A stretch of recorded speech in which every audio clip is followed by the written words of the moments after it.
Fala moçada do meu coração. Então eu vou corrigir o exercício. Hoje o meu foco é maior esse. Aí eu já vou postar uma próxima aula, mas sem neura, tá, moçada? Então eu espero que não tenha dúvidas. Algumas pessoas conversaram comigo sobre a 3. Nós vamos tirar essas dúvidas, beleza? Cervicobraquialgia e lombociatalgia. Então é aquilo que eu falei com vocês. A cervicobraquialgia é uma dor na cervical que sai para o trajeto do nervo. Então você tem 8 pares de nervos cervicais que vão desde o rosto até o dedinho, que é a raiz de C8. Então é isso que eu preciso que vocês entendam.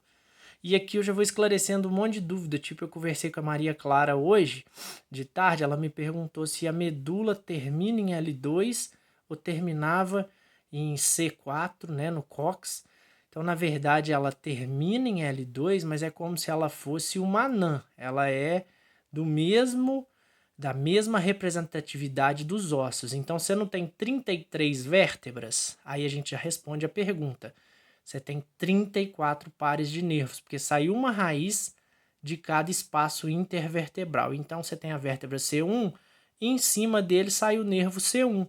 Embaixo sai o nervo C2, em cima da vértebra C2, embaixo da vértebra C2 sai o nervo C3, por aí vai. Só que como as raízes começam em cima, vai dar um par a mais. E aí, respondendo a dúvida da Maria Clara, que talvez seja de alguns outros, a medula ela termina em L2 como se fosse uma proteção de Deus.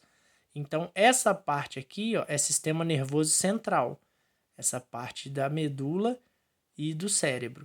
Mas todas as raízes aqui ó, é sistema nervoso periférico. Então, na verdade, ela só é protegida, ela é encurtada até ali, para ter menos chance de ter lesão nela, que é mais complicada.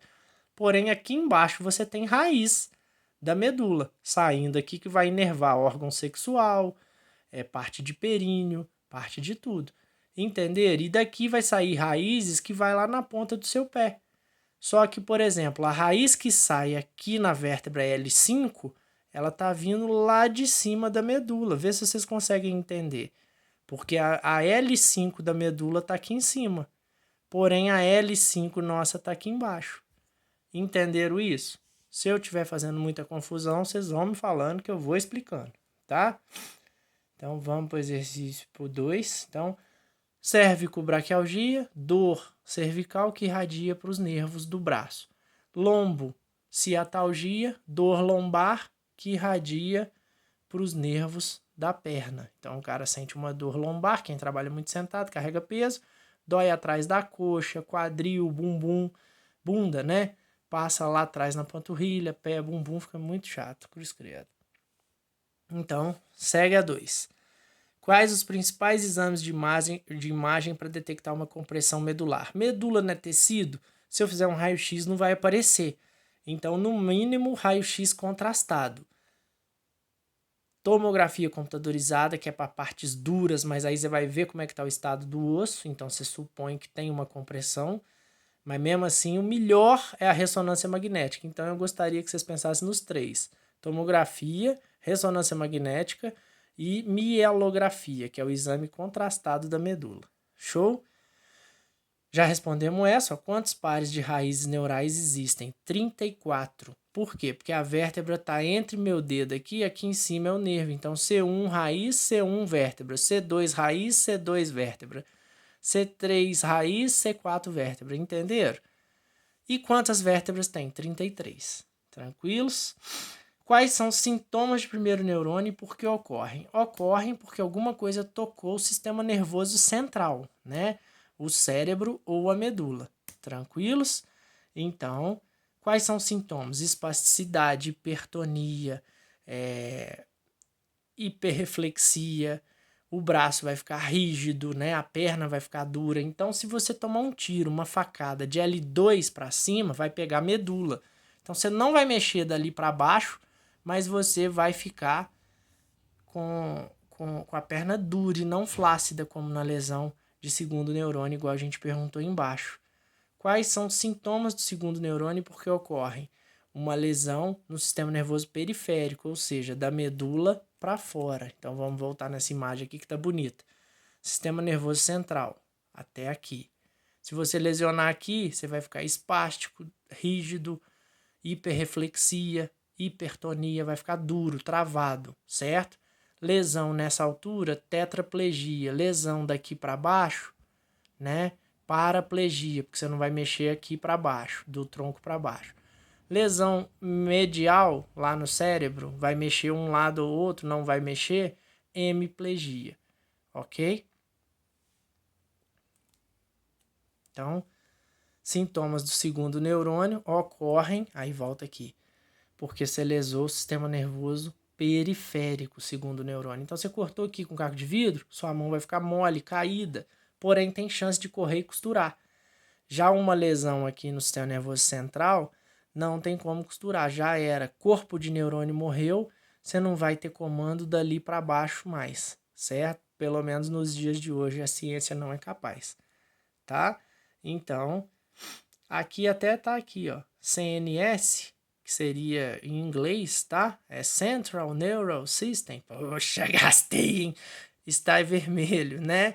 E Peripheral Neural System, deve ser isso, is blue. Então, a parte do sistema periférico é azul. Nossa senhora, inglês conjugado, saravá.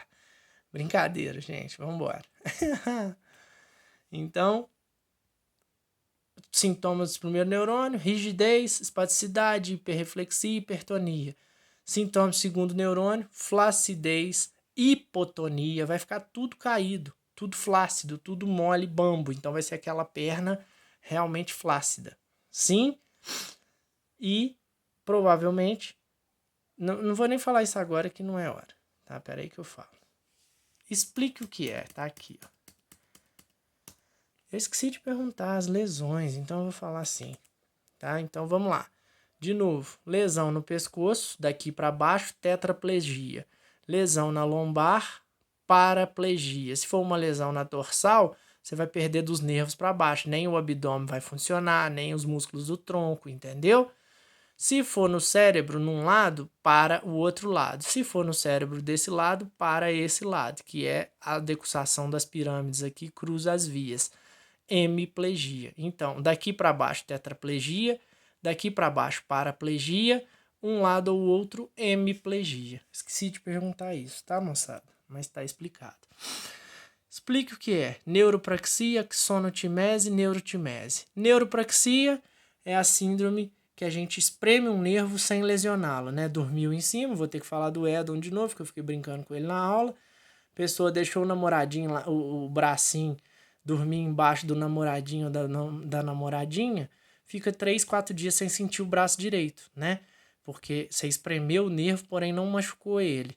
Axonotimese é aquela lesão que o fio vai correr pro meio da rua, você puxa ele pelo braço, você estira o nervo por dentro. Então a capa do nervo por fora continua inteira, mas lá dentro teve ruptura, tá? Então vai durar mais ou menos uns 2 a 3 meses, enquanto a neuropraxia dura de 2 a 3 dias, uma semana, a axonotimese 2 a 3 meses. E a neurotimese, tesourou, cortou, cortou o nervo do braço aqui, ó, você vai ficar com o braço caído, tem que correr para costurar. Seria uma neurotimese, que é a transfixação total do nervo, ok?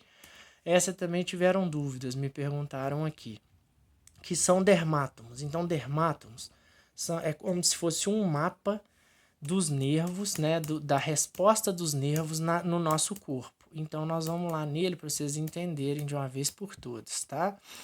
Então, dermátomos, né, são respostas, são áreas da pele inervadas por somente uma raiz, olha lá. São áreas da pele inervadas por fibras provenientes de uma só raiz. O que isso quer dizer? Olha que bacana. Igual aquele professor doido, né? Tarado, apaixonado com o negócio.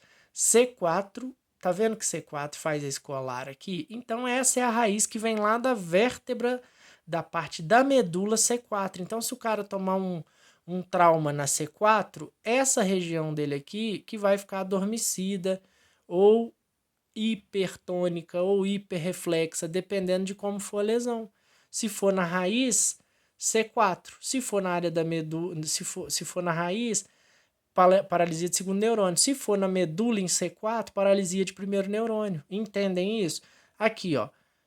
T11, o cara sofreu um trauma lá na medula em T11. Então, essa região aqui vai ficar sem movimento.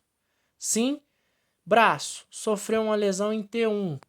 O cara vai ficar com essa região aqui sem movimento. Então, esse dermátomo são áreas específicas da pele. Aqui, ó, uma lombociatalgia. Por que dói na perna? Lá. Espremeu a medula em L1, você vai ficar com dor aqui como se fosse uma cueca, uma calcinha, né? L2 vai descendo. L3, então por que o cara chega lá no consultório e fala, Valtim, a minha dor passa do lado da coxa, vai para frente do joelho e chega lá na canela? Porque ele tá com uma síndrome em L4, tá pinçando o nervo dele em L4, então vai doer no trajeto do nervo L4, no dermátomo do nervo, porque o nervo faz essa área da pele. Tranquilo, moçada? L5 já é mais embaixo e por aí vai. Tranquilos? As partes S, ó, ficam aqui perto do tango, tá vendo? Então, olha lá, se o cara tiver um trauma no cóccix, vai adormecer em volta aqui né?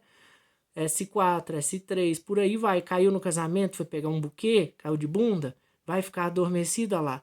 S4, S3, S2, olha aqui o tanto que vai adormecer. Posterior da coxa, S1, que é sacral. Sim? Beleza? Vamos acabar aí, que já tá ficando muito grande a correção. Já tá rendendo mais do que uma aula. Que é hérnia de disco. Teve um peão aí preguiçoso, que eu não vou nem lembrar o nome, mas não vou citar também, que colocou assim, é uma lesão na coluna. Ele foi muito preguiçoso, o safado. Aí eu não gostei, mas assim, valeu, né? Eu corrigi ele e falei com ele. O que eu penso que vocês têm que falar em hérnia de disco? Hérnia de disco vai ser uma compressão do disco intervertebral, né? Um extravasamento que vai poder comprimir a medula. Então, esse é o disco intervertebral. Se você for trabalhando errado, pegando peso, ganhando peso, ele vai espremendo. Esse disco vazando para cá, ele pinça a medula, se for acima de L2, ou vai pinçar uma raiz que vem para cá ou uma raiz que vem para lá. Aí vamos supor que essa aqui é a raiz de L4, que vocês viram lá. Então vai pinçar aqui, vai doer em L4, vai lá na perninha do peão. Isso é uma lombociatalgia. Só que eu voltei à questão, mas eu gostaria que vocês pensassem assim: hérnia de disco, extravasamento do disco, posterior ou anterior. Se for anterior, não vai ter problema. Se for posterior, pode vir a pinçar uma raiz neural. Tranquilo? E aqui, mais uma vez, para vocês entenderem que o tamanho da medula é menor do que o das vértebras. Ó. Então, vamos lá. Cervical. Tá mais ou menos o mesmo aqui. Ó. C7 da medula, C7 cervical tá aqui. Só que à medida que vai descendo, a medula vai ficando mais compacta. Ó. Verdinho é T, é torácica, são 12. Olha onde está o T12 aqui do osso. Já está aqui embaixo, a medula está aqui. O azulzinho, lombar. Então, olha onde está o lombar. Então, se você sofreu um trauma torácico, no final, T10, T11, você vai estar lesando a parte lombar da medula. Sim ou não? Porque ela manda a raiz aqui, ó, para sair lá pela lombar. Ó. Isso aqui chama cauda equina, certo? O rosinha vai ser o sacro e o finalzinho ali, o cóccix, que está parecendo pouco. Todos eles mandam a raiz para sair lá embaixo pela vértebra que ele corresponde. Entenderam isso? Acabou o mistério? Então dá uma olhada aí nessa correção e me fala o que vocês ainda estão em dúvida, para a gente partir para os próximos assuntos, beleza?